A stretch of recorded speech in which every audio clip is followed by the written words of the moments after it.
spirituality is an essential component of navigating the complexity and the craziness of this world.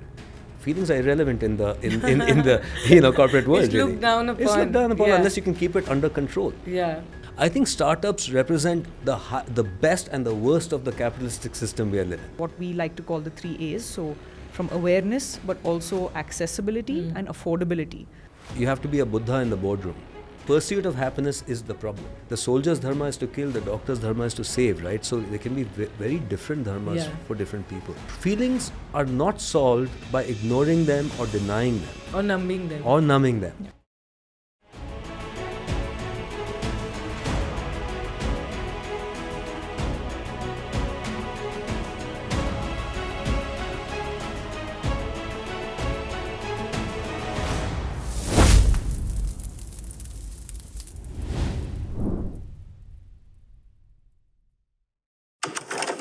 Hello everyone. Today the conversation we are going to have and you're going to listen to is very very important because मैं सोचती हूँ कि ऐसा कोई भी नहीं है जो कि आज इंडिया में वर्ल्ड में is not in some way or the other affected by mental health. We are all living in our minds and we are all dealing with it.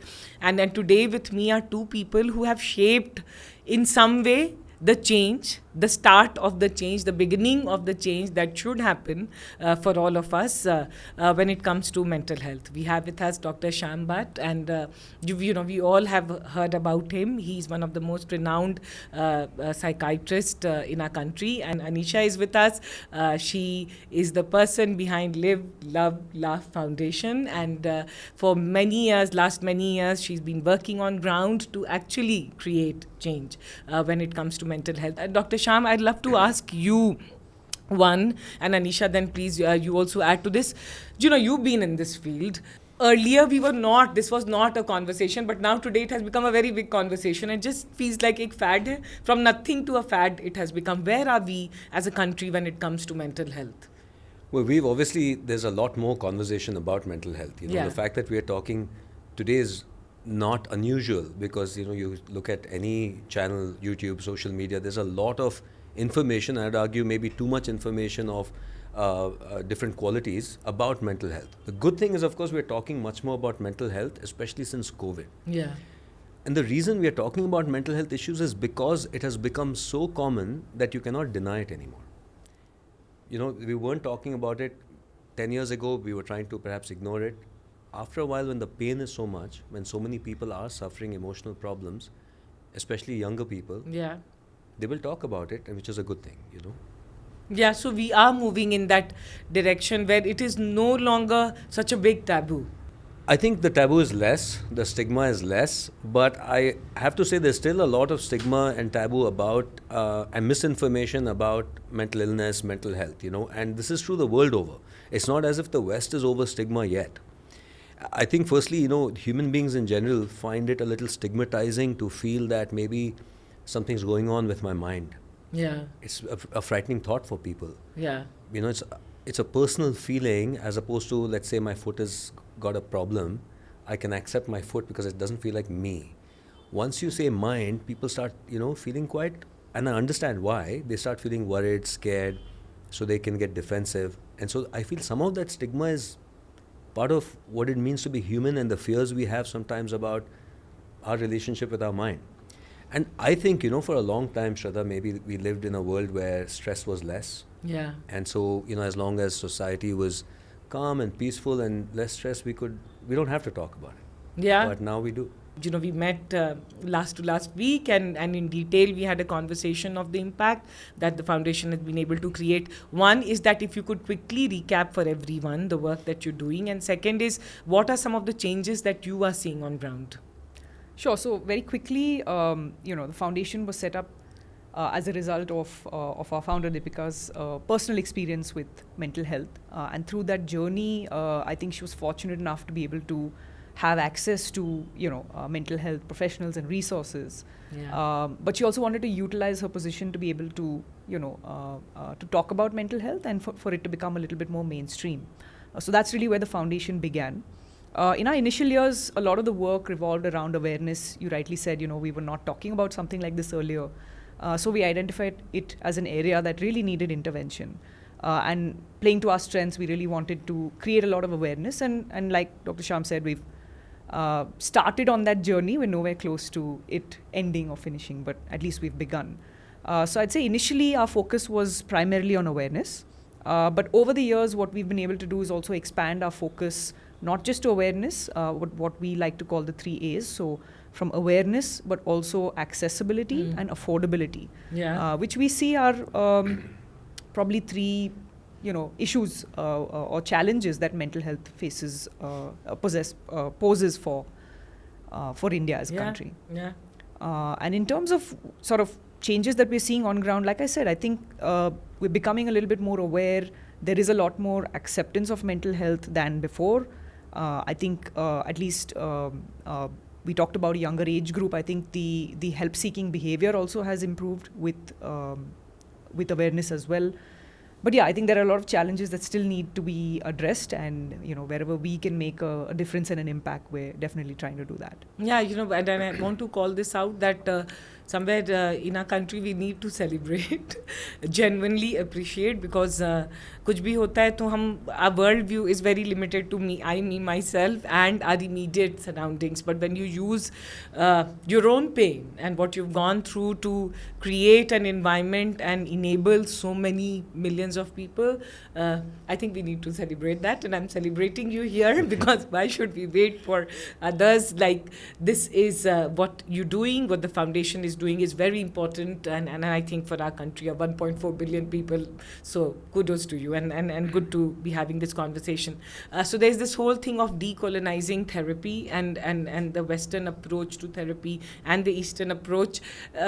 Tell us, like, what should be the approach we as India should follow. And I'm just adding this, that 2 days back I heard Dr. Jaishankar, our External Affairs Minister, and he's just come out with a book called The Bharat Way. And he said that abhi jo global foreign policy or the conversation, India has to discover its own cultural roots. And I would love to understand from a therapy perspective, what do you have to say? That's really interesting, Shraddha, that I didn't know that book is coming out, because that's in principle what I say about psychotherapy. My work is about integrating insights from Western science with insights we've always had about the human condition, about the mind, about identity in this country. So if you look at the brain, obviously, the Western science has taught us a lot, and we learn a lot more in the years to come. And Western science is good about deconstruction, going into sort of the molecular level, the cellular level, understanding things at that level. Western science is not good at holism. Looking at the interaction, for example, even within the body, between different parts of the body, or between mind and body, and then systemically between the individual and other individuals and the world, and ultimately, what is your relationship existentially with the universe? So if you look at Western therapy, right, it is based on certain ideas about the self. And the idea about the self in the West, which is kind of a globalized idea now, is to be a very, what I call, hyper-individualized.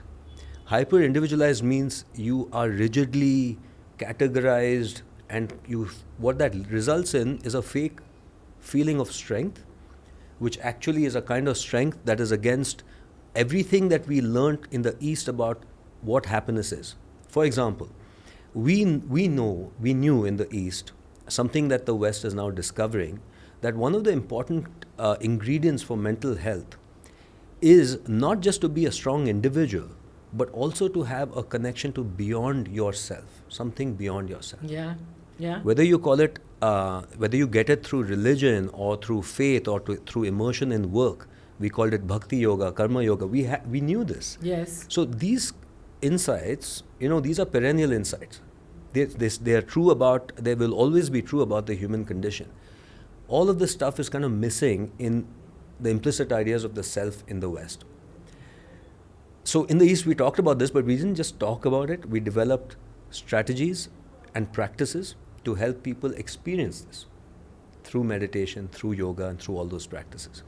So a lot of my work, Shraddha, is how do you integrate that, which is that experience of the self, what I call the transcendent self, with all the insights we're getting in the West about the brain, the mind, and so on and so forth. I'm not denying that there's a lot we have learned from science, obviously, and I'm a scientist in that sense, right? And I like the scientific process.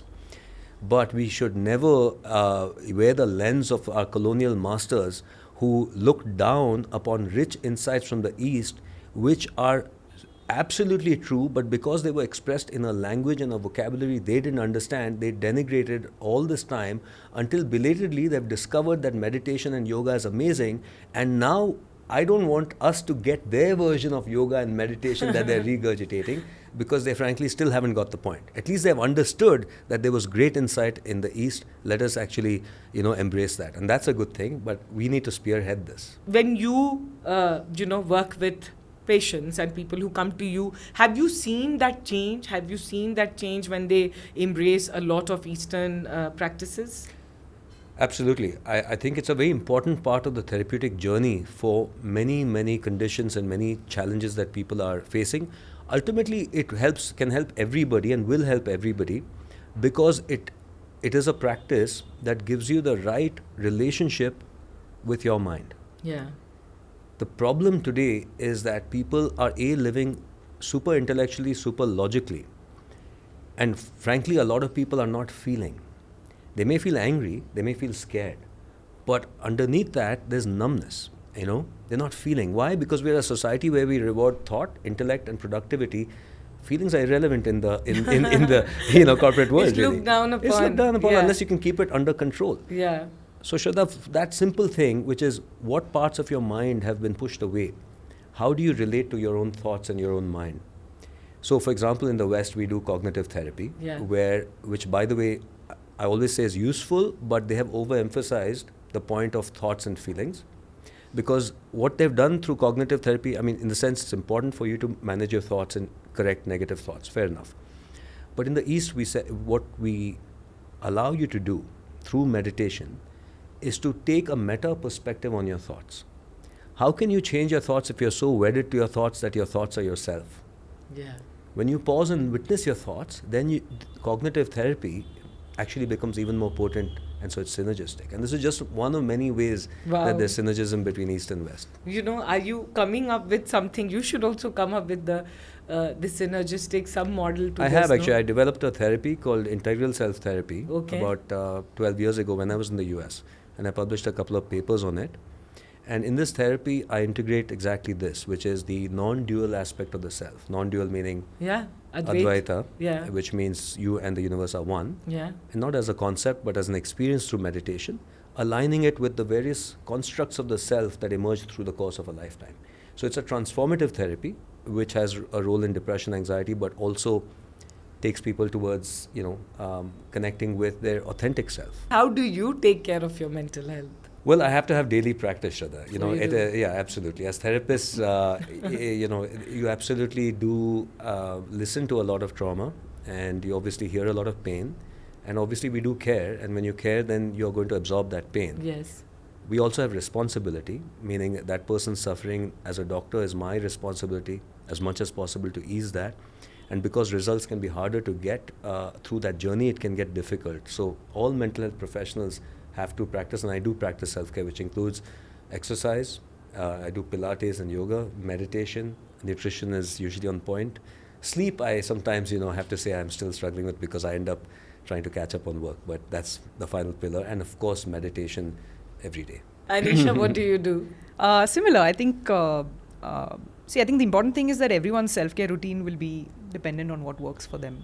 So I think what works for me, I've always been very active as a person. So the minute I sort of reduce the amount of activity I do, it definitely, affects me. So for me, I need to keep myself active, whether that's through exercising or playing a sport or just, being physically active. So I think that's my primary sort of go-to. But outside of that, you talk about the foundation, so I spend a lot of time, like a lot of working people do, on devices. So I definitely try and reduce the amount of time that I spend, or take some time off from devices during the day. I think, again, that's another very important thing for me. If I spend too much time, it starts to affect my sleep and things like that. So I'm fairly conscious of that on a regular basis. And outside of that, nutrition, like Shyam said, nutrition, sleep, those are some important factors. But for me, primarily exercising and disconnecting or switching off. Of course, every once in a while taking breaks also helps. How should we look at leadership? Like today as leaders, as business owners, how should we look at, engaging with the new workforce and especially post-pandemic? So I think, again, leadership is a very individualistic thing. There's no, one rule that everyone needs to follow. I think what has really worked for me, we're a fairly small team, but just a sense of leading with a sense of empathy. Yeah. I think that allows individuals within the organization to feel like they are seen, they are heard, they are cared for. It fosters not just at an individual level, but also from a team culture perspective. I think it fosters a lot of growth. Yeah. There's, that obviously helps things like attrition. It's also conducive for better output from, employees. When they're happier, they're sort of, giving out their best, and they want to sort of do that for the organization because they feel like, we're also being cared for. So I think that's something that I really try, and I've always tried to do that at LiveLoveLaugh. But I think that's something that probably, corporates and startups can also look at. I think that's number one. And the second aspect is, while it's easier said than done, some amount of work-life balance, if possible, or, managing, some of those aspects. I think because, in fact, there was a recent study, a survey that was conducted amongst 15 countries, of which India was one of them, and India reported the highest rates of burnout. So, we definitely have a serious issue going on, which needs to be addressed. I don't know if this is something that's on the top of minds of leaders, but it definitely should be. So I'd say for me, these are sort of two primary things that I would talk about when it comes to leadership. Yeah. Dr. Shyam, I'm just taking forward what Anisha said. In the last 2 years, I can say, and as an entrepreneur myself, I would say is that, we are all like burnt out ourselves, and the markets have been tough, and especially, world over. And pandemic 2021 was a little high for businesses. And I can just say for definitely in the startup world, we've been talking about winter, and there's been a depression, or everyone is working round the clock, trying to maximize or at least have some sort of a bottom line. Right. And when you are looking at that kind of hyper growth, and we don't have these conversations very honestly, because when the founders themselves are burning out and they are managing large number of people, in that kind of environment, what are practical tools and tips to be empathetic? Shraddha, this is one of the startup capitals of the world, right? Yeah. And for years I would have, and I do have, continue to have people who obviously are either startup founders or employees. And then, as we were talking earlier, a few years ago, I, worked with CureFit, started something called MindFit. And part of that process for me was also getting first-hand experience of what it's like to be in a startup. And those 3 years was actually invaluable for me to also get that first-hand experience. Yeah. I think startups represent the best and the worst of the capitalistic system we are living. It captures the highs and the lows. It has all the promises, but it also has all the difficulties and challenges. And many people, if they don't find that balance, they can actually lose themselves. Yes. So I think as far as companies go, as Anisha clearly said, we know that burnout now is rampant. We also know that a company's health, in terms of bottom line, depends on their employees' mental health. Yeah. So it's actually, even if you were doing it just from the perspective of, look, I just want to protect shareholder interest and make the maximum money, it still makes sense to spend money on mental health. Yes. There's data in the US saying if you spend $1 on mental health, you get $8 to $10 back in terms of employee productivity, less attrition, and so on and so forth. So I think people need to know that and invest in mental health. And like you were saying, leaders today have to be empathic, and they have to have awareness. Yes. I call it, you have to be a Buddha in the boardroom. Oh my God, I'm going to keep this Buddha in the boardroom. Buddha in that's all a the great one. boardrooms. I'm writing a book called Buddha in the City, and which is about exactly this, which is how can you, because Buddha means nothing but a person whose buddhi is awakened. Yes. Right? And so my point is that in today's world, spirituality is not something that can be postponed like in the ancient times to when you're older. spirituality is an essential component of navigating the complexity and the craziness of this world. Yeah. And so spirituality is very consistent with working really hard, and that's what Buddha in the City and Buddha in the Boardroom, a chapter in that book, is about. I'm looking forward. I'm sure all of us will look forward to this. Doctor, that brings me to this conversation that we're always chasing happiness. Like we always want to be happy, and the epitome of a good life is, are you happy? And I don't know if happiness... Shraddha, again, interestingly, you go back to our grandparents' time, nobody talked about happiness. Nobody was pursuing happiness. Nobody had any concept of happiness, and yet they were happier than we will ever be. Yeah, they had better skin, great hair. The pursuit of happiness... They were healthier. Yeah. The pursuit of happiness is the problem. Yeah. Happiness is not something you can pursue, actually. Yeah. The problem is people are pursuing things in order to be happy. Yeah. And those goalposts will keep moving until, and I see this all the time, and by the way, the privilege of being a psychiatrist is that people from different walks of life, of different ages, allow you to hear their story. And that gives you a perspective of, what life is from birth to the end of our life. And I feel like existentially we all need that balance. You need to think about your life not just in terms of immediate goals, but in terms of the holistic nature of everything existentially. And then usually when we have that perspective, we find balance. Whatever that balance might be, because that's what Indian philosophy in terms of dharma also said. Dharma meant what is the natural order of doing things, right? And in that sense, it said dharma is a very individual thing. Nobody can tell you, in that sense, what your dharma is. Your dharma may be to burn the midnight oil and to slog all day and to work, as someone recently said, 80 hours a week. That could be your dharma. And if so, then by all means you should do it. When you know what is the natural order of things and you sense it, that is real balance. Again, a different nuanced meaning of balance in the East versus this idea in the West where balance is kind of 50-50. And finding the balance. it's a sense of balance which is not just logical, it is also intuitive. Again, to my earlier point that we live in a world where science and technology has made many people forget about the value of intuition. What does your heart tell you? What feels right? What is the natural order for you? The soldier's dharma is to kill, the doctor's dharma is to save, right? So there can be very different dharmas for different people. Yeah. And that is, I think, that needs a little bit of reflection, awareness, meditation to know what is dharmic for you, which is what is the natural order for you. Yeah. A lot of people are eating out, drinking out, getting into addiction. And there is some sort of a hollowness at the end of the day. You feel that lack, that vacuum. And I talk to a lot of young people and they feel that, they're just chasing something and not feeling fulfilled. What would you tell to all the youngsters? A lot of these things that we do is like drinking salt water in order to quench your thirst. You drink more of it, but you feel thirstier and thirstier. People are doing this because there's an emptiness. Yeah.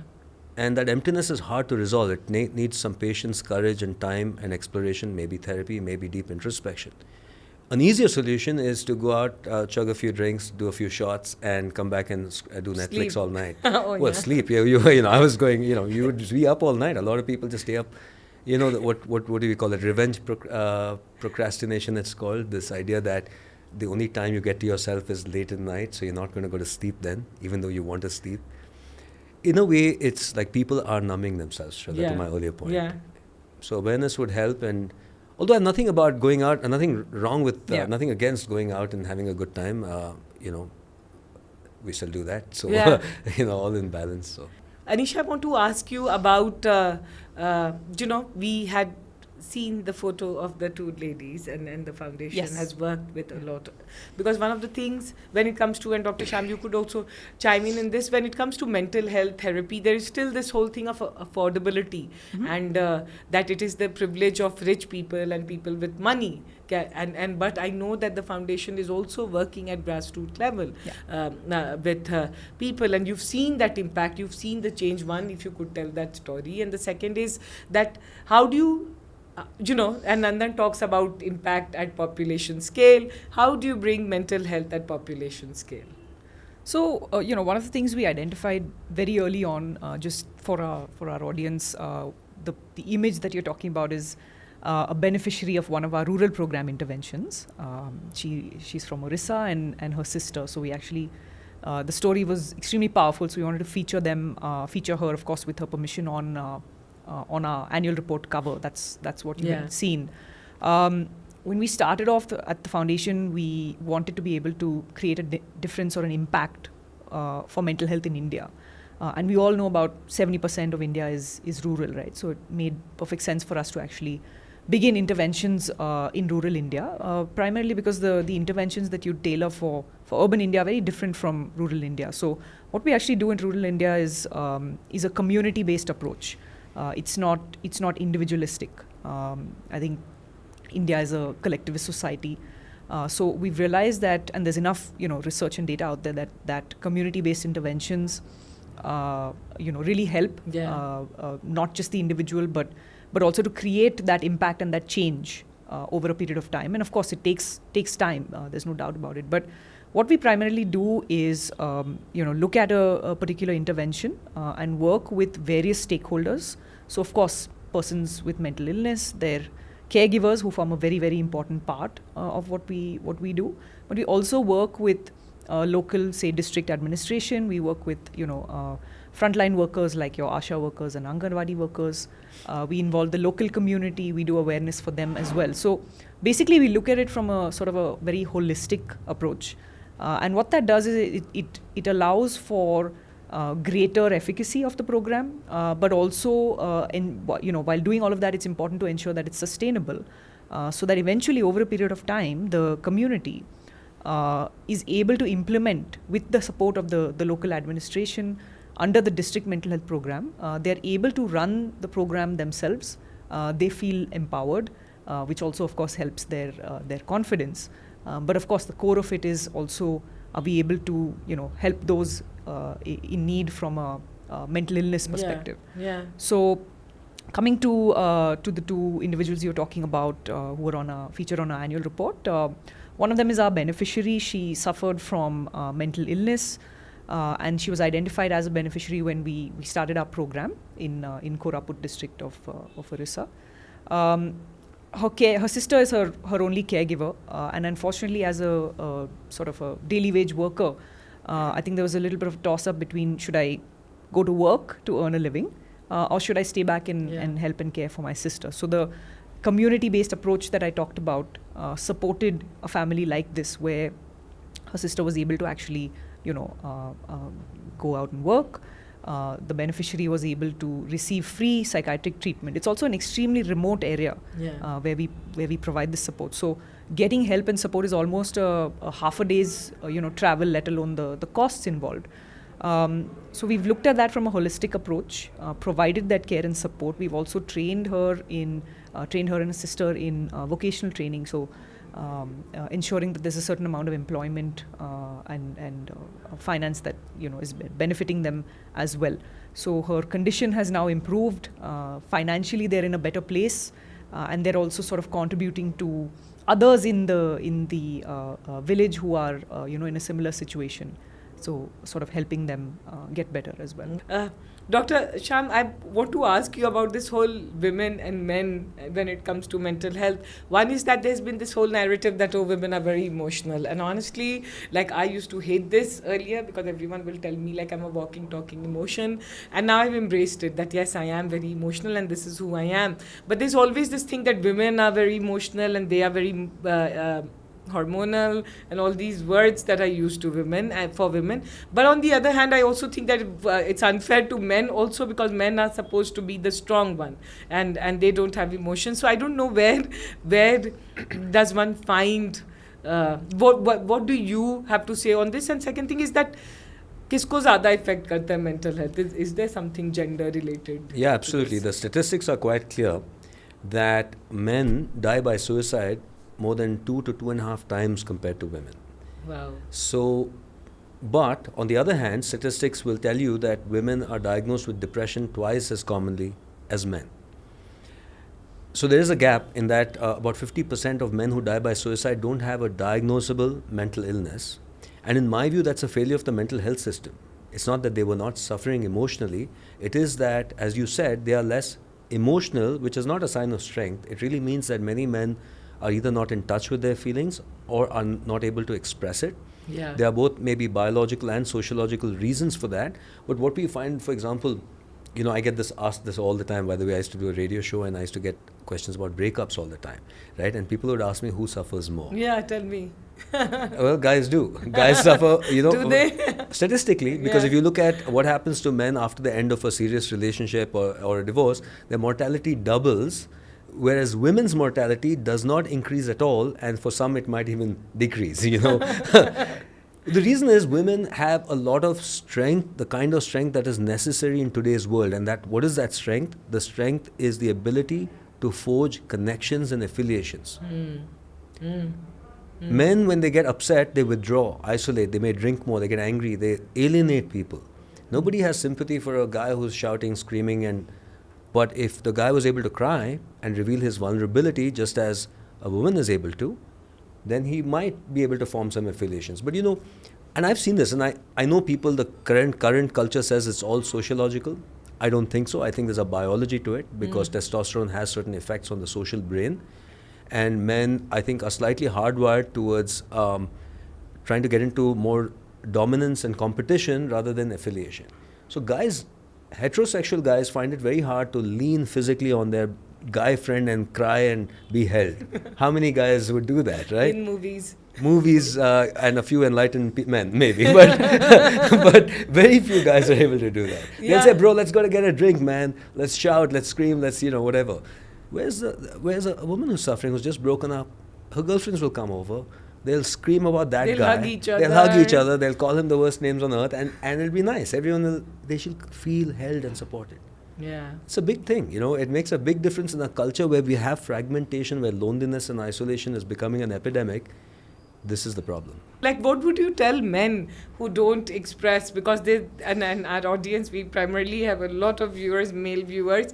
What would you tell them? How should they look at this? I think every man, and the way I look at it is both, by the way, in the East we talked about this, and guys who came up later in the West, like guys, I'm saying Carl Jung, the great Carl Jung talked about it, which is the idea that every human being has both masculine and feminine energies. This is a very fundamental principle in yoga, etc., and especially in the tantric traditions. And in my view, energetically, psychologically, you need a balance of these two energies. It is very from that framework, men had an overemphasis of the masculine energy, and I would really urge them to get in touch with the feminine energy. What does that mean? That means the ability to be vulnerable, the ability to connect, the ability to be aware of your feelings and not be afraid to express it, and the ability to let go of the desire to always be strong, perfect, and have everything together. If you find that softness, that balance, that's very healthy. Studies have shown that having, for example, hostility, cynical hostility, which is a trait we find more in men, doubles the risk of heart attack, fatal heart attacks. Oh. Yeah. So a personality feature, by the way, so I'm also an internist, as you know. I also studied internal medicine. And one of the problems is cardiology, for example, they don't look at the mind. The mind and body are separate. Yeah. We know that there are certain personality factors and psychological factors that increase the risk of a fatal heart attack. And one of the research-proven personality psychological factors is something called cynical hostility. If you're cynical about the world, and you therefore feel isolated and the world is horrible, and you're hostile, and you have a heart attack, the risk of you dying is double that compared to someone who doesn't have that psychological feature. Wow. So many powerful reasons for men to start getting into this. I will say, Shraddha, something that I don't know how, and I'm very cognizant that I'm a man talking perhaps now about what the woman's perspective is. And I'm doing so as a psychiatrist and therapist. I think women also, obviously, they're facing a lot of struggles. I see what, in a way, psychologically, my hypothesis is that women, in a way, their imbalance was their masculine side was suppressed for the longest time, which is the assertiveness, the competition, in that sense, the material achievements. And their feminine side, like maternal, nurturing, etc., was in a way used to make sure that they don't have any other role. And therefore, a lot of contemporary women, I think, are a little bit suspicious, or they don't know how to balance it. Because in a way, in the career corporate world, whatever we say, it is still masculine energy in terms of assertion, competition, dominance. Yeah. Therefore, what we are seeing as women have entered the workplace, and now in that sense now there's this balance changing, we are seeing more hitherto masculine diseases occurring like heart attacks and hypertension and diabetes. Because now, in a sense, there's stress, there's that kind of competition, it changes the hormones. I see a rise of PCOD, for example, which again is not thought of as a purely physical condition. It's not. It's a mind-body condition where stress and the kind of work one has to do definitely affects hormones. So this imbalance is occurring in that sense, and I think the challenge for women is therefore how to find that balance. And honestly, I would love to see a workplace that is not as masculine in that sense. And I think you're a better judge of that if that change is happening. I think change is happening. Yeah. Where values like connection, empathy, affiliation have become extremely important. And my prediction is as that continues, you're going to see more and more women leaders because they naturally already have this ability. Gone are the days where physical strength got you anywhere, So what else do men have that's better? I think arguably that's the only thing. That could be a separate conversation. Practically, Doctor, what are one or two things that you'll say that everyone watching can take away? Like, एक दो चीज़ मैं क्या कर सकती हूँ immediately कि मेरी energy balance हो. And if I'm a man, then I'm listening to you, and then after that I'll think that I have not been vulnerable. तो अभी कैसे मैं suddenly हो जाऊँ? What should I do? This is the reason I'm a bit of a failure on social media. I find it hard to give a specific, concrete, generalizable instructions that will work for everybody. Quick fix, give me Yeah, everyone wants a quick fix. 3 tips. It depends on the person, it depends where you are. But let me put it this way. I'll try to answer as, sort of generally and usefully as I can. As a man, what I'm saying therefore is get in touch with feelings. And the way you can do that is, if you're not doing it already, start journaling. Writing down your stream of consciousness. It's called expressive writing, and by the way, all genders, you can do that. But certainly men, because they may not express, it's really useful. Just don't even censor yourself. Put pen to paper, and it's usually preferable to a keyboard because it works on different parts of the brain, and just start writing. Pour it out. Do this as an exercise, 20 minutes a session, 3 times a week, and evidence says that doing that alone decreases blood pressure and boosts the immune system. Wow. Particularly write about things that are emotional. And I want every person to know, men and women, and maybe a little bit more on the masculine side, that feelings are not solved by ignoring them or denying them. Or numbing them. Yeah. And strength does not mean not to feel. Strength does not mean not to cry. Strength does not mean any of those things. Strength actually means living in harmony with the forces of nature that you cannot control and knowing where to focus your energies. That's the best we can do. Yeah. And that's all we need to do. Yeah. In India, in our culture, we also had Shakti, and we are the worshippers, 10 Mahavidyas, women, and the power, like the Pran, Shakti is women. Exactly. Why do you think that overall as a country we have, lost touch with that? Have we though? I mean, when I lived in Europe, US, and some people back, and I was there from 97 to 2010, and a few people would have this implicit idea about India where as if women are second-class citizens, and I had to remind them that we had female prime ministers, female leaders, female CEOs long before they did.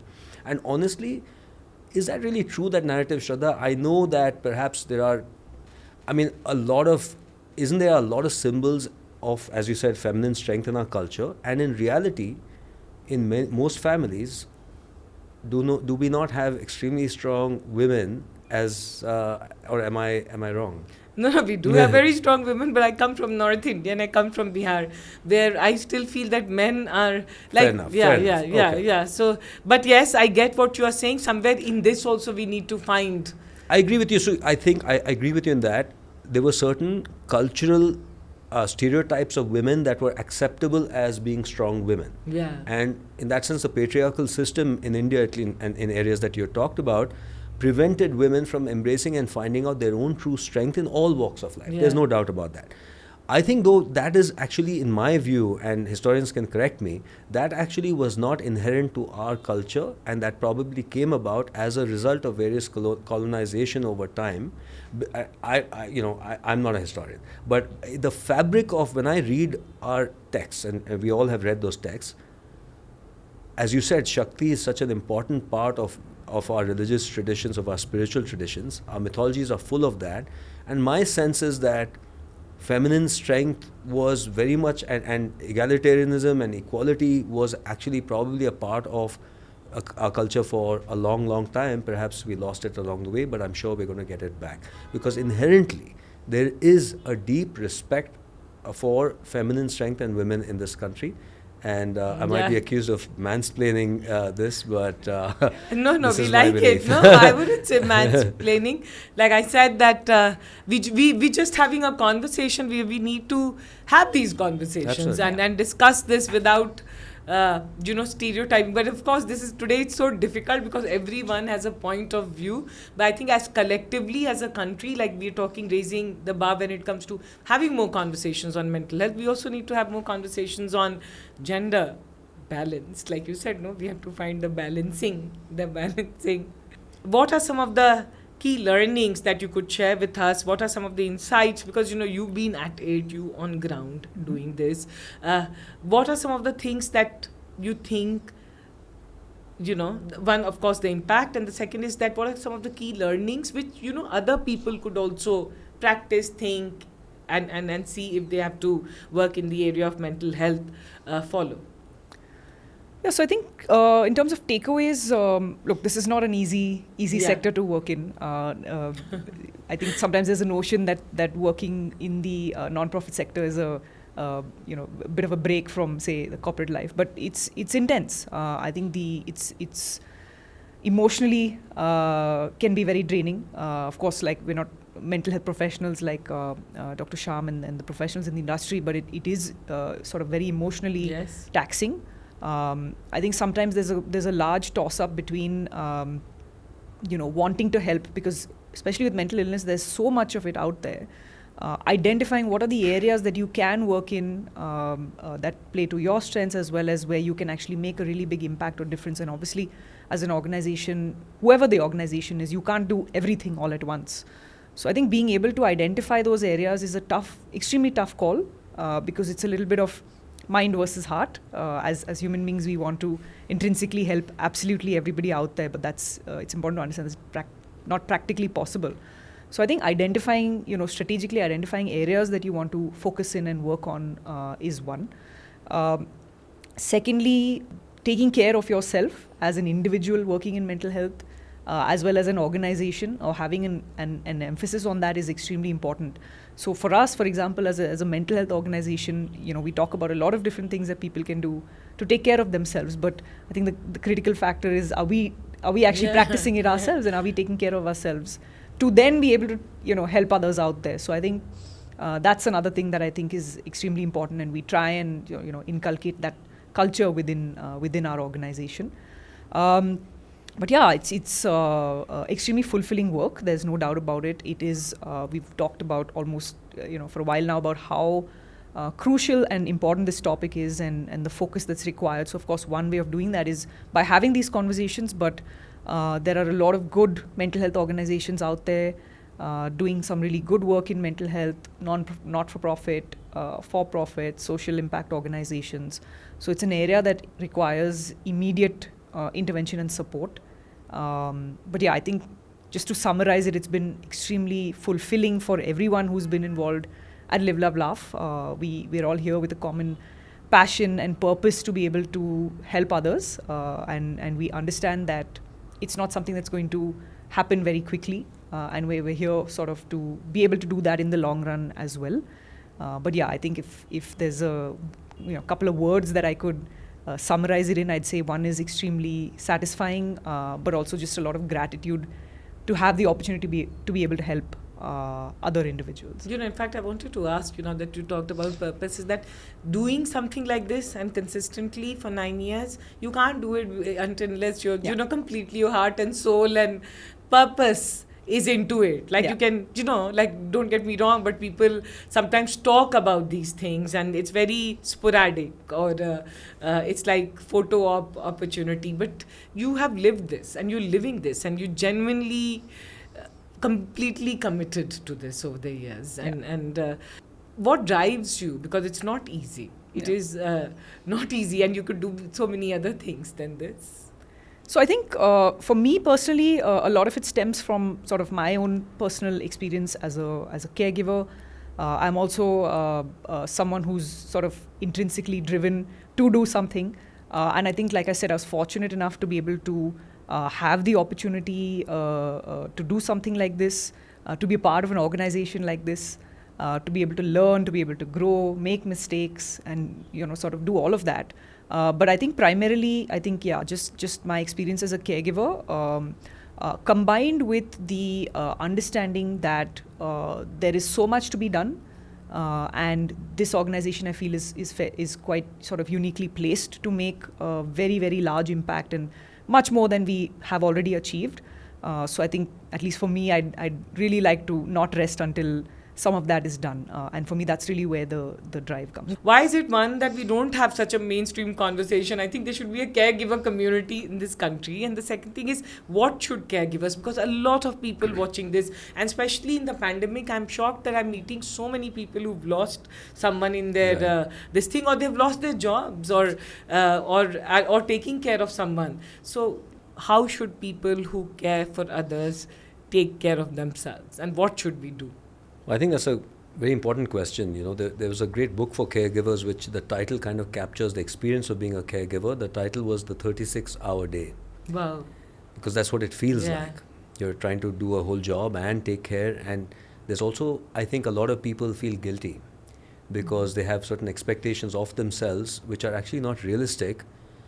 And because culturally we come from a fairly close-knit collectivist, kind of community, our obligations to each other and our sense of dharma and our love and all of that, it was quite deep, right? Yeah. And therefore we feel bad when we cannot do something to the extent that we feel is ideal. Yeah. I think every caregiver has to recognize, that old metaphor they use, you must have heard it as a caregiver, which is when, in the emergency in a plane, they always say, put the oxygen mask on you first. Yeah.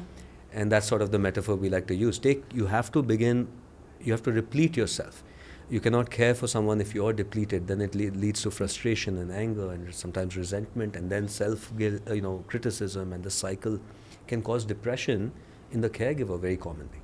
So what you said in your question is the answer, which is the caregiver should not feel bad about and must recognize their need for rest and recuperation. 2 is to enlist help as much as possible. To that end, how much are you taking on yourself, and can you get other members of the family or some other resources to help is very important as well.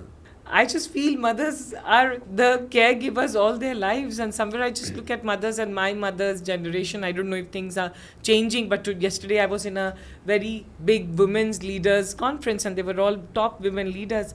Still, women don't prioritize themselves.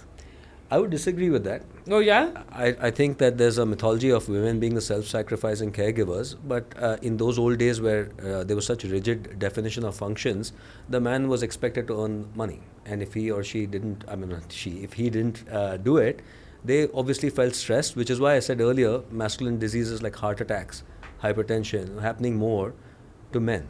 And as I said, that cultural shift will happen now as those roles now become less defined. It's actually, in a way, every couple, for example, every person has to figure this out. In a way, it's more liberating, but it's also harder. So I think that idea, yes, women were self-sacrificing within the family unit. And I feel like there was an unfair expectation, where maybe Indian movies raised the idea of the self-sacrificial mother, tumhare paas kya hai kind of situation, mere paas maa hai, Yeah. And a lot of mothers, poor things, may not be able to even fulfill that kind of cinematic idea. It was too much pressure on women. I totally agree with you. Yes. But I don't like the mythologization, if you like, of this, ideal. It was not helpful for women and didn't represent the genders well back then. Today, of course, I think times have changed. I think the problem is that caregiving is actually important, not just in terms of taking care of a person who's ill. It's actually probably one of the important qualities required to nurture families and relationships, care and patience. The problem, as I said earlier, is in a world and society where care and patience are not rewarded either through money or through a medal or through any public recognition, then who is going to do the care and the patience? Because neither will feel like it's worth doing. And so in today's society, we have to remember it's so important. That's both people in relationship, all people in families, and everybody has to actually bring some care and compassion and patience into the mix, which is getting a bit harder. Tell me, what would you like to tell people who are in the caregiving role right now? I think, everything that we've talked about, it's extremely important to, I think this analogy of the oxygen mask when you're on a flight, you've got to take care of yourself to be able to care. So, absolutely not to feel guilty for doing that, but actually to find what works for you in terms of care. If, like Dr. Shyam said, if there are others around who can help and support to reduce that burden on you, that'll be useful. I think when it comes to mental health, at a very sort of nascent stage, the one of the most important things, at least through my experience, was just to be aware of what a caregiver's role is and what it is you're actually supposed to do. For example, we're now hearing this term panic attack, right, when it comes to anxiety. So how many of us actually know what is to be done in a situation where, I don't know, you're sitting with someone, they happen to have a panic attack? So unless we make ourselves aware of various situations and various sort of requirements or needs as a caregiver, unless we're put in that situation, sometimes we don't realize it. And I think that's a little bit of where I sort of also felt that I knew enough about mental health or enough about caregiving, and it didn't even sort of occur to me that I'd probably need to be a caregiver one day until I actually had to. And I felt a little bit I wasn't able to help out, primarily because I just didn't know what was to be done. I think the guidance from mental health professionals was useful. I wish I had access to the kind of information there is today, but I guess it's a good thing that we're progressing in the right information. So of course, accessing the right kind of or credible information is critical and important. But once you sort of make yourself more aware, I think you're able to combine that with your own self-care, and that is really what you can use if there is a situation. Being aware and taking the right steps to equip yourself. Yeah. Are we trivializing this, like this whole thing of I'm always depressed or I'm depressed, like as a part of conversation, or when it comes to trauma or when it comes to don't traumatize me, it's become part of a lingo, which is also good, but in some way I'm just thinking that it's becoming like, like I'm thirsty or I'm hungry or whatever. And then the second thing is that as organizations, sometimes we just brush it under the carpet. And as people also, like we brush it, then there's this other extreme that I'm all right. So there's either I'm depressed or I'm all right. Correct. What would you like to tell each one of us and every one of us who goes through this oscillation? This is actually the problem with mental health and psychiatry as a field, is that we don't have objective biological tests. That's a fundamental problem both in the field as well as for people to recognize that there are definite things that go wrong in depression. It's not an imagined thing. For example, through science we know that these are the changes that occur in the brain, these are the cellular changes, the neurochemical changes, and so on and so forth. But there's no test as such we use, and therefore unlike diabetes or hypertension where I can show you a number and validate the fact that there's a problem. In fact, in those conditions there are no symptoms, there's only the number. In this case there's symptoms but no number, so people now might interpret it in many ways. Go back to your earlier point. Look, it's a good thing that we're talking more about it, but of course we don't want a situation where we're overusing the language of therapy or psychology, which sometimes happens on social media, or I would say often happens on social media. I'm actually alarmed by the spread of I would call it the over-expansion of trauma psychology. Well, look, I think for years, the good thing is, for years we ignored the fact, when I say we, I mean a lot of people, the field ignored the fact that even without life-threatening problems, you can have real emotional difficulties or challenges or events in your life that are so overwhelming that they will cause psychological problems downstream. Right? That's an important point which I think the profession maybe in some areas didn't acknowledge. And by the way, I have always integrated mind and body, did internal medicine, psychiatry, but the profession had ignored the body. And so another good thing about trauma psychology is now they have recognized that the body and the somatic experience is really important. That's fine. But what's happened is they moved it from saying that it's not what happened to you, but how did you experience it? And that is true to a certain point, that I cannot tell you what is traumatic. Something that's traumatic for you may not be traumatic for me, vice versa. But there has to be a limit. By expanding trauma so much, what they have done, in my opinion, by they I mean primarily American psychotherapeutic, psychobabble, and all of the stuff that comes from a culture of entitlement, they are using trauma as, in my view, it is actually, for many people, increasing fragility and victimhood. Data tells us that trauma, for most people, results in growth, resilience, and transformation. That's what data tells us. But if you hear this narrative, you'll think, oh, trauma means I have to be broken. That trauma means I have to suffer, or actually not have good relationships, not have good results. That's not true. So that's my problem with the over expansion of trauma and the creation of what I call trauma identity. What happens now with these narratives, and the human mind and the human being is extremely suggestible. We have all kinds of thoughts and feelings, and the world will tell you how to frame that. And this is a subtle point, right? Now, if you grow up thinking that this is how I must frame it, I have seen people get into what I call a trauma identity, which is that this identity of suffering because of trauma, and therefore, I have to be careful, or the world has to treat me with kid gloves. That's not empowering. That's not going to lead to actually. And the issue is, again, the therapist has to, all of us, we have to begin and always have empathy, right? Have the space to allow the person to talk to us. But I find that young therapists who have raised in this trauma psychology world will continue with empathy, but will not actually start confronting the client, which is very important to get them to change. They're so scared because they feel, oh no, this person has got trauma, I must treat them with kid gloves throughout this therapy for weeks and months on end. So I tell a young therapist, look, empathy is really important. But you are disempowering your client if you don't help them see their own strengths. If you tell them that, no, I get why you're broken, and let's just stay here, and it just, it works for many people that alone. But for some people, we have to get into challenge and confrontation and starting to get them to connect with their sense of strength. And therefore, again, this idea that trauma creates only this kind of result and should be engaged with this kind of therapy is incorrect. Well, data actually tells us something very interesting, that when there's profound trauma, actually, if it's not profound trauma, most people will actually get resilient. When it's even more profound trauma, we find that people actually take one of two paths. Some people actually really get devastated by that trauma and they don't do well. Some people become stars. You will notice that many stars in this world who've done extraordinarily well, they will have a history of trauma. Great suffering. Yeah. The reason is that crucible of suffering breaks the constructs that are holding you back from achieving your highest potential. Do you know what I mean? I mean that the stability that you get is also limiting. When everything's taken away from you, you're stripped away of everything that defined you.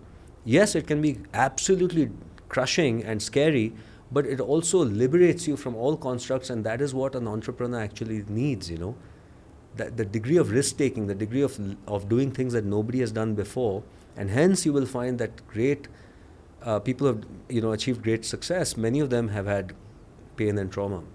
Live, Love, Laugh Foundation is something that we are very proud, and I'm doing this in association with you, with Live, Love, Laugh Foundation, and we'll bring a lot more conversation on this subject. So if you have anything, that you want us to delve deeper, then send it our way, because, and we all have to participate in this and make this mainstream, because this was very natural, very flowing, and I think very useful. Thank you so much. Thank you so much. Thank you. Thank you.